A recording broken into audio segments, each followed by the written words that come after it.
Isa na namang bagong impormasyon ang natuklasan sa suspendidong alkalde ng Bamban-Tarlac Mayor Alice Guo ang nabulgar sa Bureau of Investigation. Lumutang kasi ang di umano'y stepsister ni Mayor Alice Guo na anak ng kanyang ama na si Angelito Guo at ni Wen Yilin. At ito ang kanyang matinding revelasyon. Halina't sabay-sabay nating panuorin at alamin ang videong ito na tiyak na ikakagulat nyo. Ngunit bago tayo magpatuloy, huwag kalimutang i-like, share, subscribe, and click the notification bell for more updates and for more upcoming videos. Maraming salamat!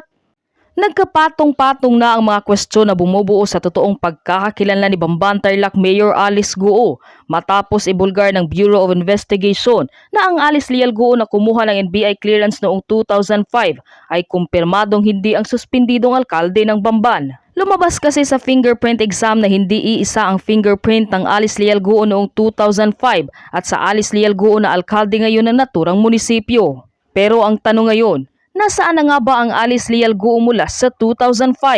Dahil dito ay nagalok na ang NBI ng 50 piso na pabuya sa makakahanap sa katukayo ni Mayor Alice Leal Guo. Sa pagsusuri kasi ng NBI, pareho man ang nakarehistrong pangalan, kaarawan at pareho mang ipinanganak sa Tarlac ay magkaiba ang fingerprint ng dalawa. Ibig sabihin magkaibang tao sila. Kaya naman tinitingnan na ang posibilidad na baka napag-utusan lang ang isa pang Alice Leal Guo. Na-check na namin yung history ng bahay na yun, ng address na yun. Wala dong natira na Alice Guo. Maaaring may nag-instruct sa kanya, kumuha ka ng clearance, gamitin mo, eto, Alice Guo, born on July 12, 1986, pinanganak ka sa Tarlac. O, bayaran kita ng 20,000, kuha ka. Makakatulong daw kung lalantad ang isa pang Alice Leal Guo para malaman kung kinopya ba o hindi ang kanyang pagkakakilanlan. Pero kung lumalabas na hindi tunay na pangalan ang nirehistro nito, ay pwede umano itong kasuhan. Samantala, isa na namang bagong impormasyon ang natuklasan sa suspendidong alkalde ng Bamban-Tarlac Mayor Alice Guo ang nabulgar sa Bureau of Investigation. Lumutang kasi ang di umano'y stepsister ni Mayor Alice Guo na anak ng kanyang ama na si Angelito Guo at ni Wen Yilin na nasa China ngayon nakabase. Ayon sa impormasyong ibinulgar ng isang entel na may malawak na koneksyon na si Guo Waping at si Mayor Alice Guo ay hindi umano iisa. Ipinagamit raw ni Wen Yilin ang passport ng kanyang anak na si Guo Waping kay Mayor Alice Guo dahil wala umanong dokumento ang alkalde noong siya ay bata pa upang ito raw ay makalabas ng China at makauwi na dito sa Pilipinas. Sa mga katuwid, si Guo Waping at si Wesley Guo ang tunay na magkakapatid habang si Mayor Alice Guo naman daw ay anak umano sa labas ng kanyang ama sa kanilang Pilipinang kasambahay at si Wen Yilin ay stepmother lamang umano ni Mayor Alice Guo. Nasa ating muli linya ang abogado po ni suspended Mayor Alice Guo na si Attorney Stephen David. Attorney, magandang umaga po. Good morning, Sir Ted and DJ Tatcha. Opo, amin pong nakapanayam si Senador Risa Ontiveros kamakailan po lamang. Ang sabi niya, subpina po ang kanila pong ipinalabas na para po kay Mayor Alice sa kanila pong hearing on July 10. Natanggap niya na ho ba ang subpina? Well, actually, natanggap namin. Iyan nga pinag-uusapan namin kahapon. Okay, at ano po na pag-usapan niyo? Ayun nga, yung tungkol sa subpina sa hearing na may schedule sa Wednesday yata yun. Inyo ho bang nakausap mismo ang inyong kliyente, sir? Nakausap ko siya. Opo. Ito ho ba'y personal na usapan, harapan? Hindi, sa ano lang, sa cellphone. Opo. Is your client in the country? I believe so, kasi may lookout order siya. Pero I cannot, kasi actually kararating ko lang kahapon ng umaga from abroad. So, nung telephone lang kami nagkausap. Opo. You were saying you cannot confirm nor deny, is that it? Of course, Hindi niyo po makumpirma kung nasa bansa pa ang inyong kliyente o hindi? Hindi kasi wala pa kami physical na meeting So, pero ako, I believe na dito siya kasi cellphone naman ang nag-uusapan namin. Okay, sige po. So sir, ano po ang, sorry po, no, alam po naman natin na ito po'y Yes, sir. usapang kliyente tsaka abogado, pero ano ho ba ang paramdam ng inyong kliyente o kayo ho mismo, ano bang inyo pong kaisipan dito sa subpina ho ito sabi nga, subpina na ito, pag hindi sumipot, baka po ang sumunod nga, alam po ninyo, ay arrest na. Actually, yun nga ang ina-explain ko kung ano ang consequence ng isang subpoena. Ang problema kasi, sa dami ng binato sa kanya mga problema, co-warranto, DOJ, traffic, etc., trafficking, yung stress yung level ng stress niya parang iba eh. Sabi niya, masyado siyang traumatic. So, hindi niya alam kung kakayanin physically niya na mag-attend. So, yun ang basically yun ang topic namin. Opo. Nung ba siya kausap nyo, siya ba ay, ano ho siya? Kailangan niya ba ng professional help? Alam niyo ho yun, yung mga counselor o mga ilang pong ang trabaho talaga magpahupa sa mga damdamin na nagugulumihanan? Actually, meron siyang physician na nag-attend sa kanya. Ang problema lang kasi ngayon, dahil sa masyado siyang controversial, ayaw mag-issue ng mga yan ng certification kung anong talagang kalagayan niya. Siyempre, I understand, natatakot sila na patawag ng Senate. Pero, yun nga ang problema ngayon. Pero sabi ko nga, ini-encourage ko, hindi, ilitin mo, kayanin mo kasi mahirap yung consequence ng disobedience sa isang subpoena. Opo. Meron pa ho naman panahon kasi ito po ay July 10 pa naman. Opo. Yes, sir. Opo. Pero kayo po bilang counsel niya, ano ho ang inyong dito kaisipan bilang magpapayo ho sa kanya dito po sa isyong ito, sumipot o hindi? Ako kasi as a legal counsel, syempre I always go for the legal process. So ito kasi part of legal process. Although ako personally, hindi naman ako naniniwala talaga na kailangan pa siya mag-attend doon dahil unang-una, ang dami ng binatong kaso sa kanya. Ano ang mangyayari dyan? Self-incrimination, di ba? Kung ano man namang itatanong sa kanya, maaaring ma-incriminate niya yung sarili niya. Sana kung ginagalang yung constitutional right na yan, wala tayong problema. Pero minsan nakita ko kasi sa mga previous hearings na ina-attendan ko hindi naman sa Senate, sa ibang committee like House or where. Minsan pinipilit ka talaga sumagot kahit na alam mo ma-incriminate ka. Pero siyempre, kailangan pa rin siya mag-attend dahil nga part of legal process to. Yung propriety, pwedeng hindi na nga dapat. Pero dahil nga may batas tayo, may legal procedure, kailangan natin complyan yan. Otherwise, may consequence yan sa atin. Diba? Opo. Attorney, baka long shot lang po ito, no? Pero may mga pagkakataon po dati na ang ilang pong mga sinusubpina o pinipilit ng legislatura na sumipot sa mga pagdinig ay dumudulog sa hukuman. Alam niyo ho yun para questionin, no? Yung pong proseso, bagamat alam po naman natin po, no? Ang mga kinahinatnan ng kasong yun. Pero kayo ho, ano bang palagay niyo ho ninyo? Meron namang nag-grant yung kanilang mga certiorari sa Supreme Court, meron din namang hindi. Ako, kung ako ang pakikinggan na Mayor Alice, siyempre gusto kong umakyat sa Supreme Court kasi unang-una, in aid of legislation to Pero sa POGO, di ba, sa alleged human trafficking. Pero ang nangyayari kasi, marami ng breach ng privacy rights ni Mayor Alice.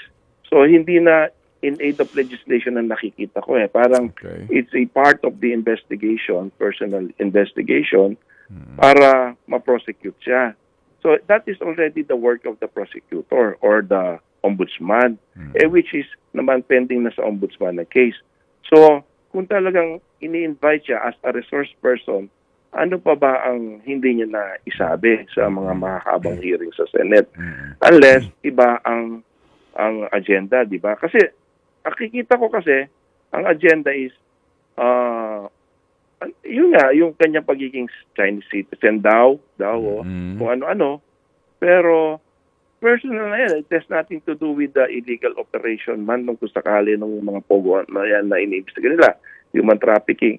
So ako, kung ako lang masusunod, although matagal ko nang sinasuggest sa kanya, umakyat tayo sa let's give it a try, dahil nga meron na nga breach. Marami ng breach ang kanyang privacy data privacy niya yung paglabas ng mga data na yan sa social media, sa outside of the whole of Senate.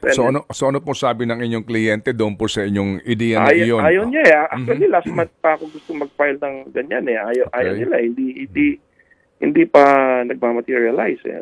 Okay. So ayaw po ng kliyente ninyo na dumulog sa Supreme Court to question, ano? Opo, ito po ginagawang hearing. Nasabi ho ninyo yung mga parang walang kaugnayan, itong mga ilan pang mga issue na ito dito sa Pogo operations. Pero sir, kasi dito po pinag-uusapan natin isang elected mayor who says that she's a Filipina, pero dito po sa mga pinapalabas po ng mga ebidensya, hindi naman. Hindi ho kaya doon na lang sa isyong ito, may karapatan nga ang bayan at ang... alam mo, Sir Ted, yun kasing issue na yan, matagal na nila sinasabi, papile nila yung co-warrant to. In fact, maski ang OSJ, kasi kung ipapile na yan, dapat doon na lang yan pag-usapan kasi yun ang proper forum to determine para naman mabigyan, in fairness naman sa amin, mabigyan din kami ng opportunity na ma-cross-examine yung mga dokumento na yan. Ma-examine namin, authenticate namin. Kasi ang proper forum for that matter, sabi mo, tama ka naman dyan kasi may public interest yan yung pagka-elect mo na mayor kung hindi ka naman Pilipino. Pero meron kasi yung proper forum dyan. Ito yung sinasabi nilang husgado na isasampa daw ng OSD pero hindi ang Senate eh.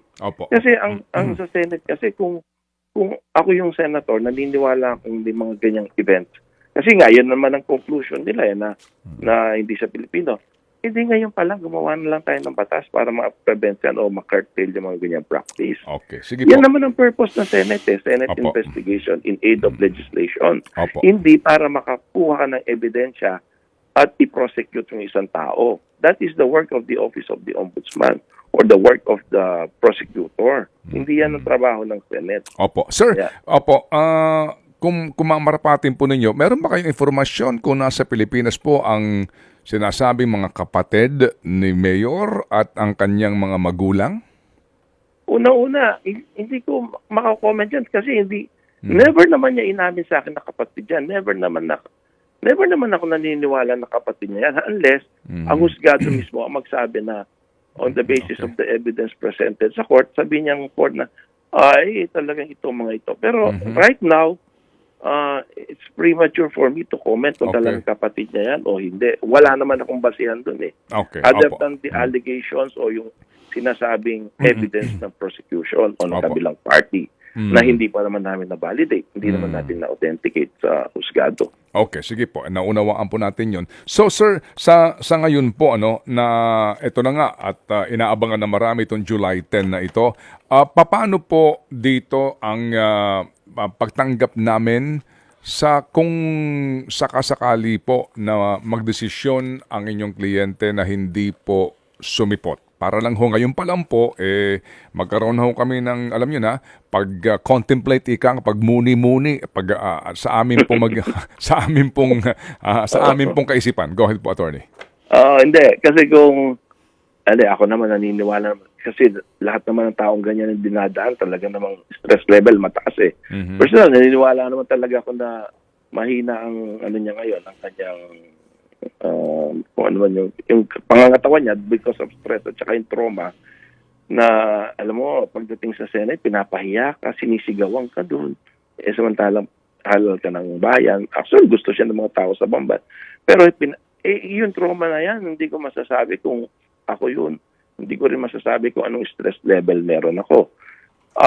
Pero kung for human compassion maintindihan ng Senate yan, ewan ko kung mag-i-issue ba sila ng kulang penalty for that. Pero ako, I'm still hoping na ma-overcome to at makapag-attend siya sa July 10 hearing na yan. Kasi kailangan naman mag-attend siya para walang